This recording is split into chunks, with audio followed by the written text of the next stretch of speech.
Britain's royal palaces. Symbols of power. Royal palaces are the bricks and mortar embodiment of what it means to be royal. And prestige. To see it is to believe it. It's a veritable feast for the eyes. Packed to the rafters with incredible secrets. From royal courtship to royal births to royal marriages and scandals, the palaces have played host to all of that. In this series, we step beyond the Golden Gates. We all want to see inside the palace walls. You feel as if you were being let into a secret world. Learn how these stunning buildings were constructed. This is a mad, eclectic vision of one man. Windsor was built to do battle. It's best not to get locked in one. You don't know when somebody's going to come and let you out. Unveil their spectacular artworks. The Royal Collection is simply stunning. The story of the tiara is like a spy mystery. We can only imagine how excited the Queen must have been. Delve into their gruesome histories. Frankly, if you're going to cut the head off a king, it's got to be done in a palace. And revisit recent events that have shaped the modern royal family. I could see that his legs were trapped. Camilla was one of the most unpopular women in the country. To see those images of the castle in flames, there was an emotional impact for the nation. This is The Secrets of the Royal Palaces. This time, we reveal the hidden palace at the very heart of the monarchy. Bless the Royal Princess Elizabeth II. It's where, when a new king or queen is proclaimed, that's where it'll happen. The unfortunate history of Dr. Lopez at the court of Elizabeth I. Two Portuguese agents confessed that actually they had been conspiring to kill the Queen and that Lopez had been part of the plot. And the Holyrood Castle skull that holds the key to unveiling the face of a legendary Scottish king. No contemporary images of him survive. And so the skull, as well as the written descriptions we've got, are really the essential clues to this man. We uncover the shocking secrets of Queen Victoria's diaries. What you get from her insights are that she was a passionate woman. She enjoyed sex. She was in love with her husband and really celebrates their intimacy in her diary entries. And at Balmoral Castle, we explore whether the Queen intervened in the crucial referendum for Scottish independence. This is a woman who does not make off-the-cuff remarks. Britain's royal palaces are amongst the most instantly recognisable buildings in the world. Millions of visitors cross the royal threshold every year. But hidden among the streets of London lies an extraordinary palace that is often overlooked. In one sense, you forget it's there. It's not very noticeable. But what few of us realise is that St James's Palace is actually the real seat of royal power. This unassuming place is actually higher in seniority than Buckingham, even Windsor. It is the principal palace of the United Kingdom. And it is still officially the headquarters of the British monarchy, and it's where, when a new king or queen is proclaimed, that's where it'll happen. To bless the Royal Princess Elizabeth II with long and happy years to reign over us. St James's Palace is also the oldest working royal palace in London. It was built in 1532 by England's most prolific palace builder, Henry VIII. St James's Palace is synonymous with the Tudors, with Henry VIII, who built it on the site of a former leper hospital. Might have bought it in anticipation of having children, a place just outside of London, across fields and maybe at a safe distance from plague. Another theory is that it was simply for hunting, because Henry loved hunting and took every opportunity he could to do it.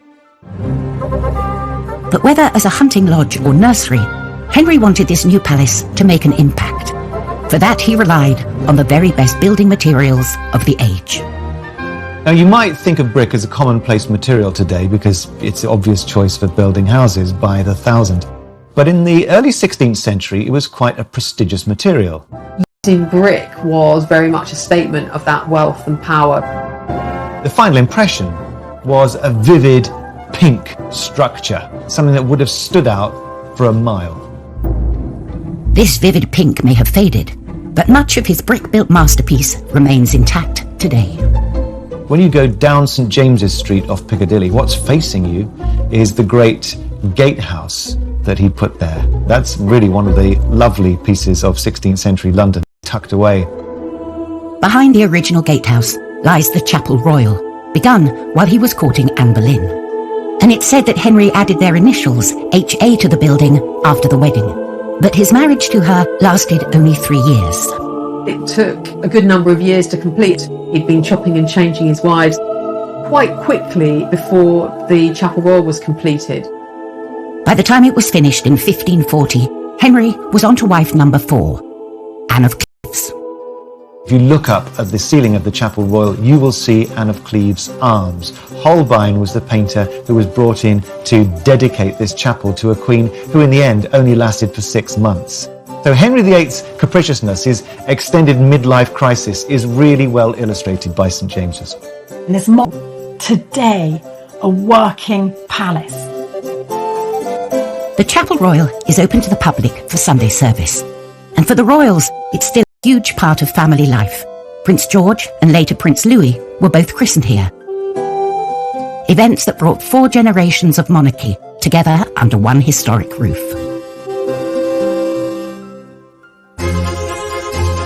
St James's Palace has been at the heart of the monarchy since 1532. But in 2014, another royal residence, Balmoral, suddenly found itself amid a huge political upheaval.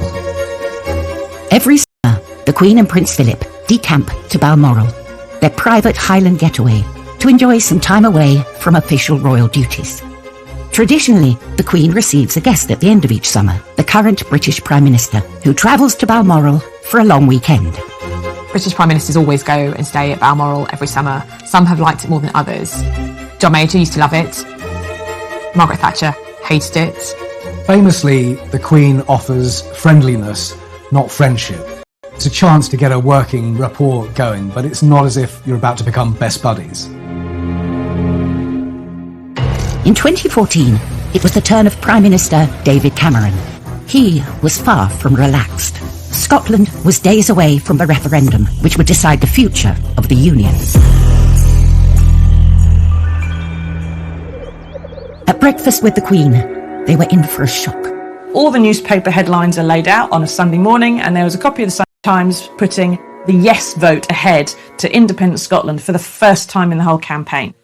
Terrible news for him, extra terrible for it to happen over breakfast in the royal household, where the Queen, who has been ruler of a United Kingdom for 62 years at that point, was suddenly perhaps being told that she might not have a United Kingdom much longer. The future of the Union itself was now at stake. It's a massive constitutional deal, and I think it is close to the Queen's heart. She is half Scottish, and bear in mind that people who invented the United Kingdom were her family. It was James I of England, James VI of Scotland, who formed Great Britain and invented the flag. With the pressure on, David Cameron came up with a way to help keep the Union together. And Crathy Kirk, the small church near Balmoral, became the site of an extraordinary royal event. Coming up, staying at Balmoral, the Queen faces the prospect of Scottish independence. If she could raise an eyebrow so much as a quarter of an inch, it might make a huge difference. She certainly would not have wanted to wake up to Scotland being for adultery. George decided his wife smelt and he was never going to touch her again, which didn't really wash that much, but who did at the time?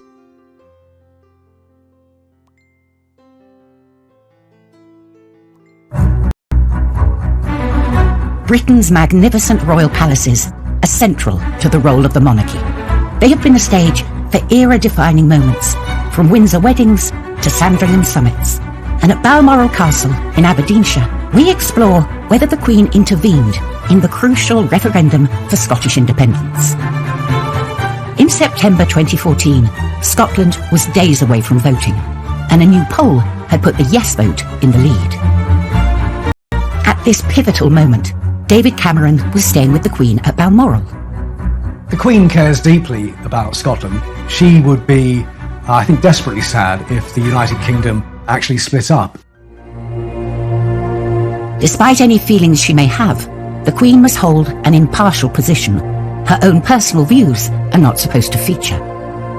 But the threat of the breakup of the United Kingdom called for desperate measures, as David Cameron later admitted.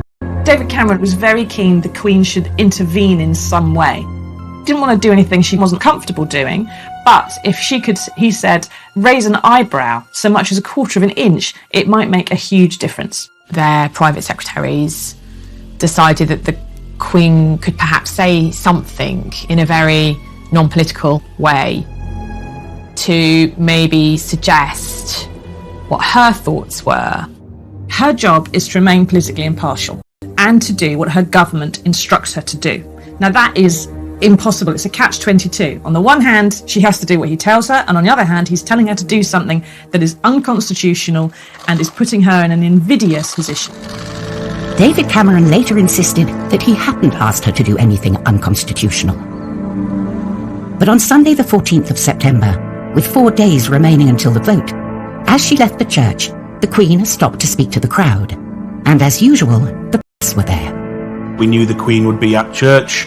We ensured that a reporter was there on the off chance. As the Queen exchanged a few words with the crowd, she made an unusual comment before leaving in her car. The local journalists spoke to those well-wishers to a woman who relayed what the Queen had said to her. The Queen had said, "I hope people think very carefully." And this is a woman who does not make off-the-cuff remarks. They knew it was intended to be overheard. It was a neutral phrase, I hope people think carefully, but I think most people realised what she was saying.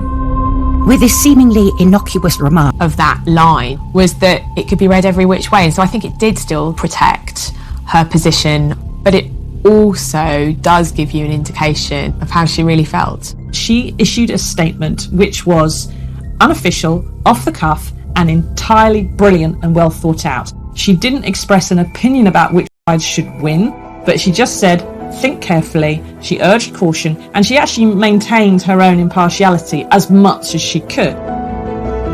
Those words were then relayed from that journalist to every news desk in Scotland, and from every news desk in Scotland to every news desk in the UK, and within a few hours, this was the biggest story of the day. The Queen's comments came at a crucial moment. 4 days later, Scotland voted to stay within the United Kingdom, much to the relief of David Cameron and, according to him, the Queen herself. David Cameron was caught on camera saying how, when he rang the Queen to tell her the result, she purred down the line.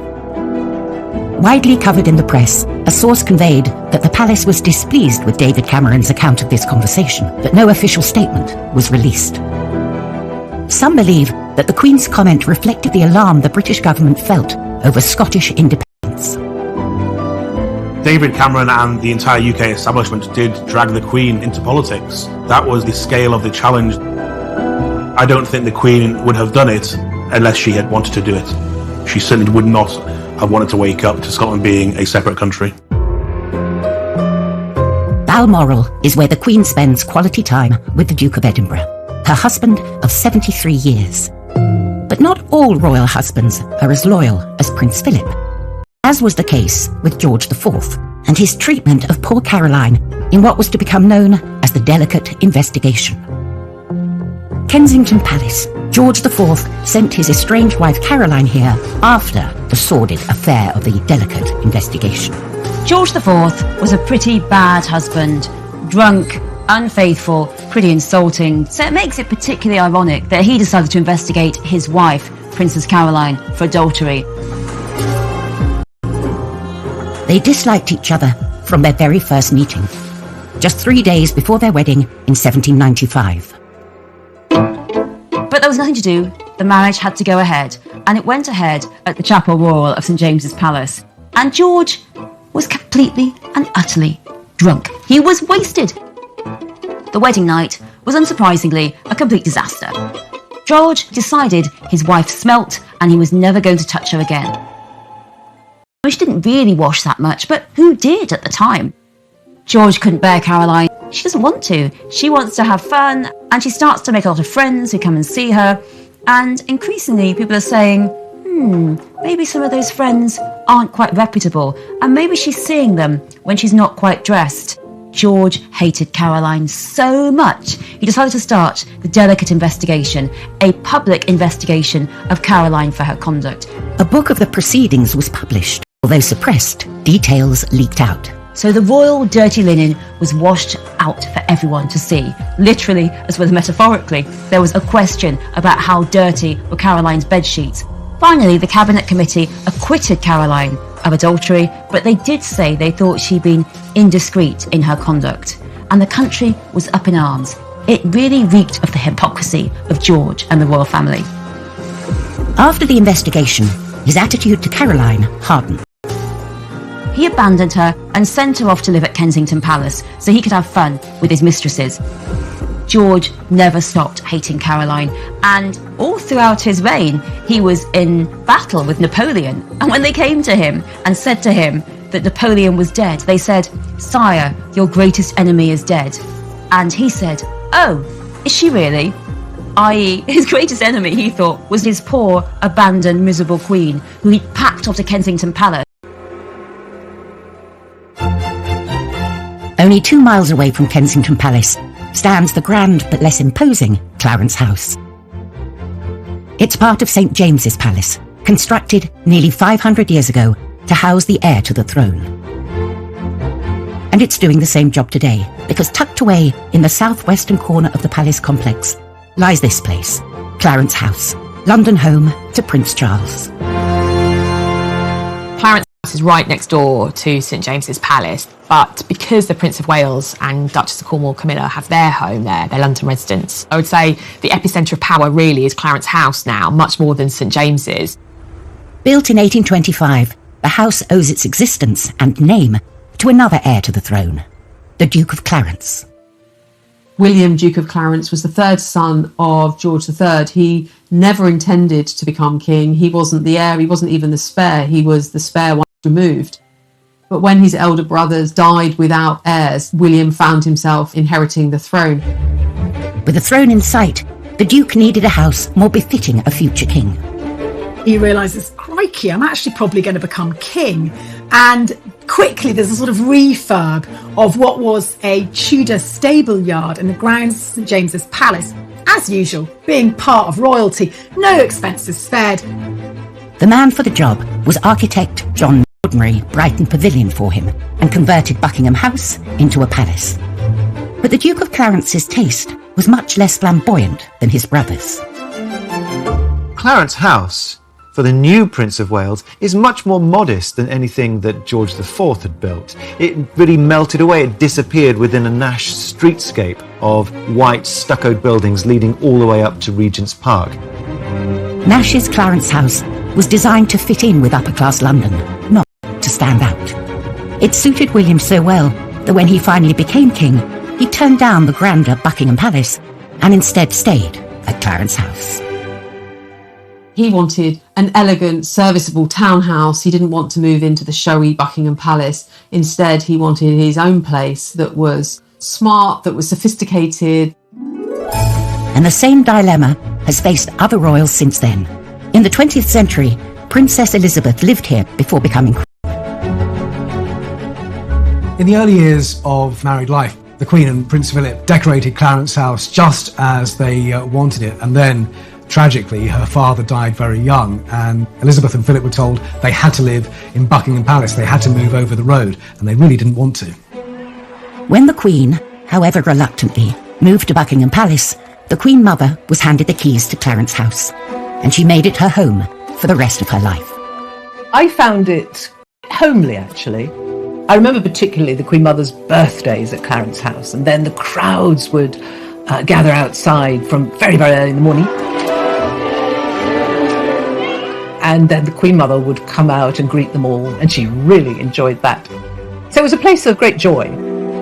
When she died, Clarence House was passed on to the next generation, her beloved grandson Prince Charles and his wife Camilla. Her death really, really affected him. He moved into Clarence House where she had lived, and it's now his home in London.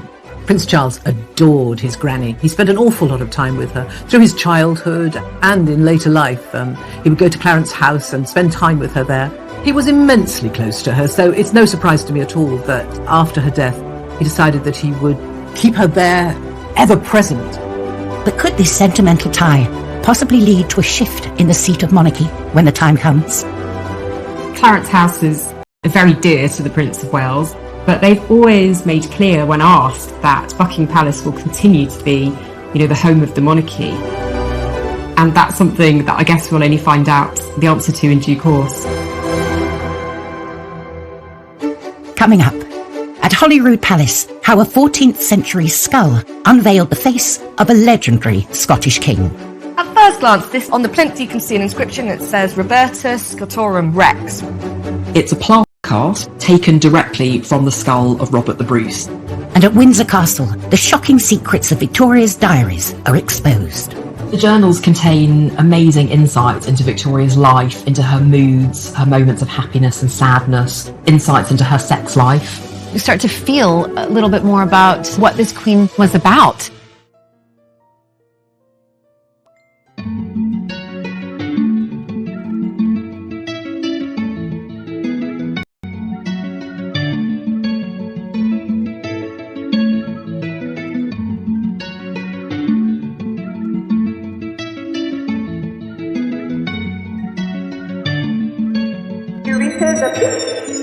Oh my god.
Oh my god.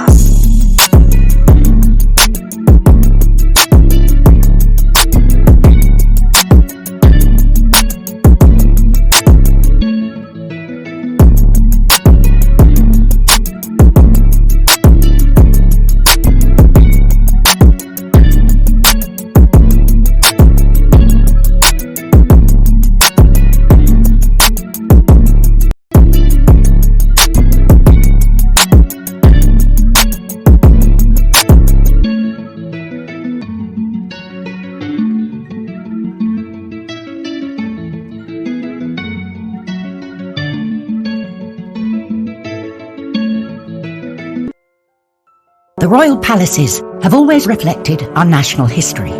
But it's not just these magnificent buildings that the crowds turn up to see. It's the royal collection, spread across the palaces and holding everything from priceless jewels to mysterious royal artifacts that bring the past back to life.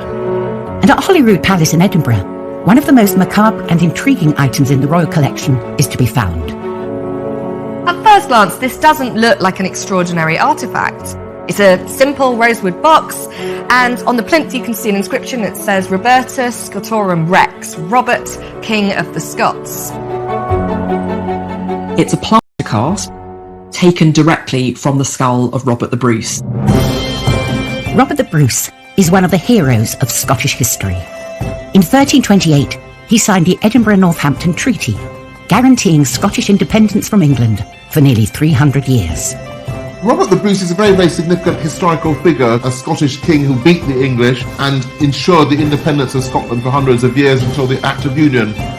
The cost of separation from England was £20,000, worth around £24 million today. Robert died soon after and was buried in a spectacular golden marble tomb in Dunfermline Abbey.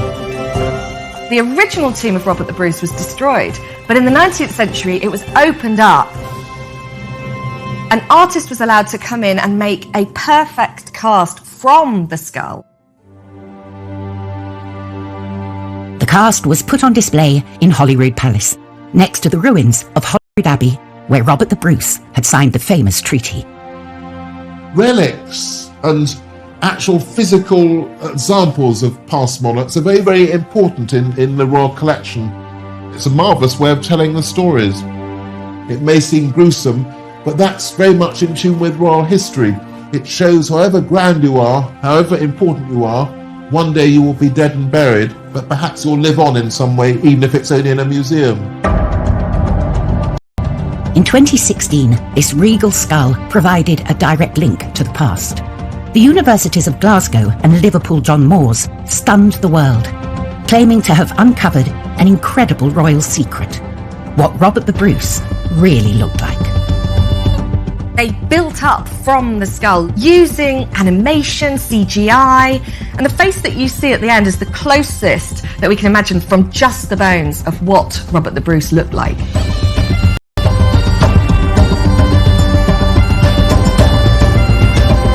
It's hugely important, particularly because no contemporary images of him survived. And so the skull, as well as the written descriptions we've got, are really the And now his skull is on display at Holyrood Palace, a suitable home for a King of Scotland. It is so fitting that this cast of Robert the Bruce's skull is in Holyrood, because it's the very heart of Scottish government. The skull of Robert the Bruce is one of the most prized objects in the royal collection, an amazing thing.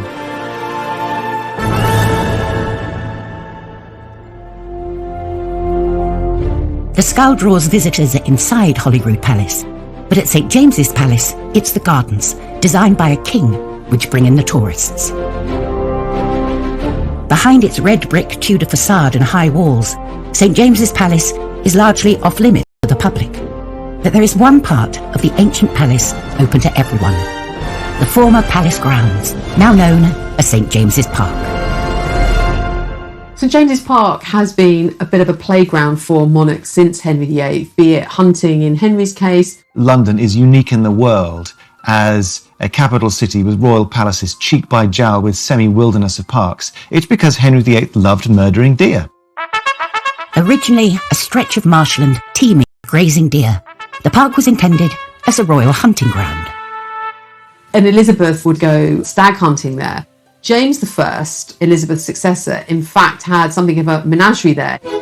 He collected all kinds of animals and had them in the gardens at St James's Park. But it was the merry monarch, Charles II, who made the most dramatic change to the palace grounds. After 11 years of a republic that saw him exiled in France, in 1660, Charles was invited back to reclaim the monarchy. On his return, he wanted to make his mark on London. He'd been inspired by parkland around French estates for fun and for pleasure. And so when he returned to London, he looked to St James's Palace and the gardens as being used for something similar. He brought fashion, he brought culture, and it brought life back to England. And what he did within his palaces and the landscapes that surrounded them was contribute to that sense of well-being in a nation that had been utterly traumatised. The palace gardens, once reserved for royals, were opened up to the public for anyone to use. He opened up the park so that polite society would walk in them again. And the style in France was long avenues and what are called parterres de broderie, clipped grass in sometimes geometric, sometimes flowing shapes. It's an intricate kind of gardening. So it was he brought a bit of Paris to London and made a plain piece of hunting ground in Henry VIII's period into something which appealed to the absolute highest. Serene and peaceful by day, by night, Charles's Park held some sordid secrets.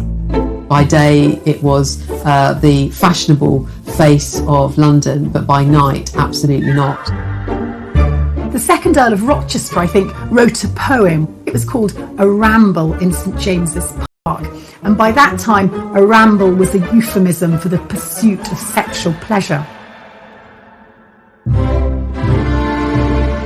Seediness aside, the London Park would become a blueprint for other city parks around the world. Much of the landscape has changed over time, but there's one lasting reminder of Charles's vision, a gift given to him in 1664. He was actually gifted some pelicans from the Russian ambassador, and you can enjoy looking at are they Real descendants? I don't know, but there are still pelicans today in St James's Park.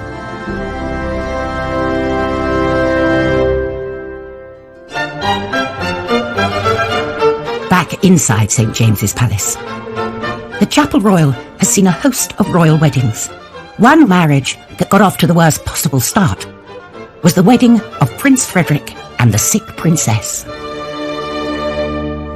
It was 1736. George II decides he wants his playboy son, Frederick, Prince of Wales, to marry a proper German Protestant princess. So they decide on this poor girl, Augusta of Saxe-Coburg. She's only 16. She's not courted, she's just told she's got to go and marry him. She doesn't want to come, but she has no choice. She's packed off with her doll on this ship, and the journey is really rough. She arrives in England, she's got terrible seasickness, and also she can't speak a word. Her parents hadn't taught her English because they were convinced everyone in England, now they've been ruled by German kings, would all speak German. Of course not. She's bunged into this tight wedding dress, bunged onto St James's Chapel, and when she's marched up the aisle, it's too much. She throws up, and she throws up all over her mother-in-law's very expensive skirt. Not the best start when your mother-in-law's the Queen. But you know, actually, Augusta herself becomes a very good wife to Frederick, and really becomes a great support to him. So it shows that there's a possibility that the marriage can work, even if a wedding is full of disasters, even if you're sick on the floor of a palace. Another successful royal marriage was that of Victoria and Albert, totally in love till the day he died. Many artefacts housed in the royal collection offer a rare insight into the couple's lives, like those held in Windsor Castle's Round Tower. The Round Tower is the home of the Royal Archive, and it holds literally thousands upon thousands of documents, letters, state speeches from the kings and queens of the last 250 years. Queen Victoria was a voracious writer. It's extraordinary how many words she wrote a day. Starting aged 13, the diaries run from her childhood at Kensington Palace through her entire reign up to her last years at Osborne House on the Isle of Wight, where she died in 1901. The journals contain amazing insights into Victoria's life, into her moods, her moments of happiness and sadness, insights into her sex life. They completely contradict this image of the Queen as very remote and austere.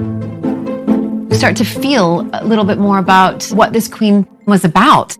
One of the biggest shocks they reveal is the Queen's enjoyment of her love life. What you get from her insights are that she was a passionate woman. She enjoyed sex. She was in love with her husband and really celebrates their intimacy in her diary entries. She described her wedding night with breathless enthusiasm. Well, we know that their wedding night blew her young mind. She had never spent such an evening. Yes, they kissed and they clasped again and again. And there's this real sense of them enjoying each other's sensuality. She boasts in her diary, "We didn't get much sleep." No, they were far too busy producing not a son and heir, it was a daughter who arrived 9 months later on the dot in November, called Victoria. There are very frank expressions of desire throughout the journals. And it completely counteracts that idea we have of the Victorians as being so prudish that they would even cover up table legs or piano legs for fear that they were being too suggestive. Through the diaries, we learn of her love of Balmoral, the royal retreat designed by her beloved Albert. We know that after Albert died in 1861, she completely withdrew from public life for a decade or more. But thanks to the journals, we can now uncover all of that. They tell us a huge amount about life behind the scenes. She was too grief-struck to go to his funeral, but every year she went back to her Scottish castle. And lest we forget, this was dearest Albert's own creation, own work, own building. It had the impress of his hand, she wrote. She saw him everywhere because it was his vision. She adored it. And of course, when Albert dies, you then get a cairn in the grounds. Balmoral was the embodiment of her prince. While Queen Victoria's journals give us an extraordinary insight into one of our longest reigning monarchs, they could have told us so much more. Coming up, why a royal daughter destroyed the evidence of the Queen's secret Balmoral passion. history. And why a palace visitor found himself on trial for his life. An invitation to Windsor Castle under Elizabeth I might seem like a dream ticket, but you had to be careful because there were spies everywhere.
The royal palaces are more open and accessible than ever before, allowing the public a glimpse through the gilded keyhole. But the opportunity to delve into the mind of a monarch is much rarer. Stored in the vaults of Windsor Castle, Queen Victoria's diaries are among the most treasured palace artefacts. In her lifetime, she probably wrote over 60 million words. 44,000 pages of the journals remain, but that represents only around a third of her writing.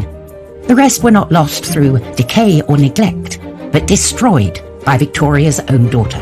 Princess Beatrice was Victoria's youngest daughter, and for only 4 when her father died, Beatrice became her mother's emotional support, entrusted editing her journals for posterity. She spent more than 30 years transcribing the journals, and it can't have been an easy task at all. Over the years, Victoria's failing eyesight affected her writing. There is a photograph of her struggling to read a letter, and her handwriting, which had been very beautiful, got bigger and messier and more scrawly, and it ends up bleeding into the ever larger black edges of the morning paper. And unfortunately for us, Princess Beatrice, very diligent. After Beatrice transcribed her selections, she actually destroyed almost all of the journals, so she deleted far more from them than what remained. As her mother's literary executor, the decision to destroy them was hers alone. Her nephew, George V, was appalled by what she was doing, but was powerless to stop it. The historians have wrung their hands ever since. this has led to some historians calling her one of the most appalling people in history. We get a sense of the sort of thing Beatrice might have been trying to cover up because the Queen herself published some of her diaries in 1868. It was particularly passages of vicious critique or very intimate encounters that she deleted. Things like there was a wonderful little episode where Albert helped Victoria into her stockings before breakfast. But while the remaining diaries reveal intimate moments with her husband, it was the entries about another man that seemed to concern Beatrice the most. Those journals, published in Victoria's lifetime, described a close friendship with her servant, John Brown. The Queen's Highland Servant. That was his title. John Brown is mentioned 21 times in the diaries, which was far, far more than most of the members of the Queen's immediate family. At the time, it was widely rumoured that the two of them were romantically involved. I can't tell you, it was intense, and both sides shared a mutual passion, a mutual devotion to each other. One loose page of her diary, found in John Brown's brother's possession, hints at more. She wrote, "Often I told him no one loved him more than I did. And his retort was, nor you than me. No one loves you more." In her own time, Queen Victoria was often referred to satirically as Mrs. Brown. If the whole extent of Victoria's private thoughts became public, it would have been a source of deep embarrassment for the royal family. What the Royal Collection has left is the most unique insight into a monarch's thoughts. Despite her domain, they give a remarkable insight into her incredible life behind palace walls.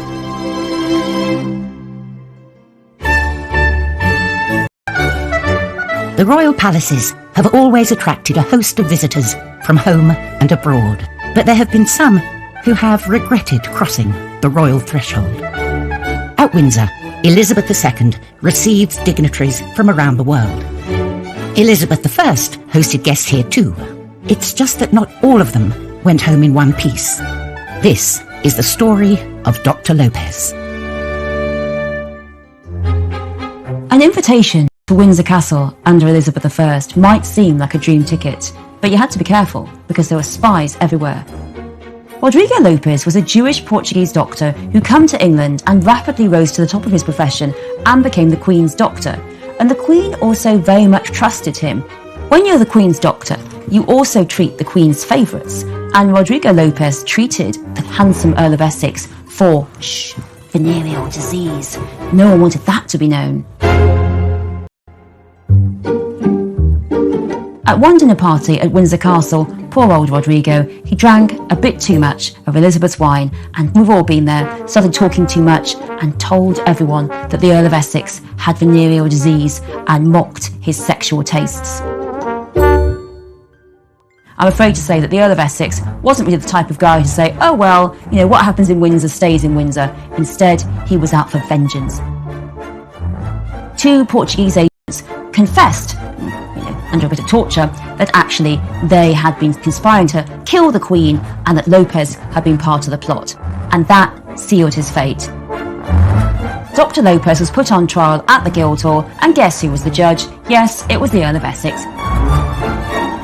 He was treated with no dignity at all. He was treated like a traitor. He was hanged, he was drawn, and he was quartered. Poor old Dr. Lopez. 1 minute you're drinking too much wine at a party at Windsor Castle, next minute you're hanged, drawn, and quartered and put on the city walls. Elizabethan England was a pretty bloodthirsty place.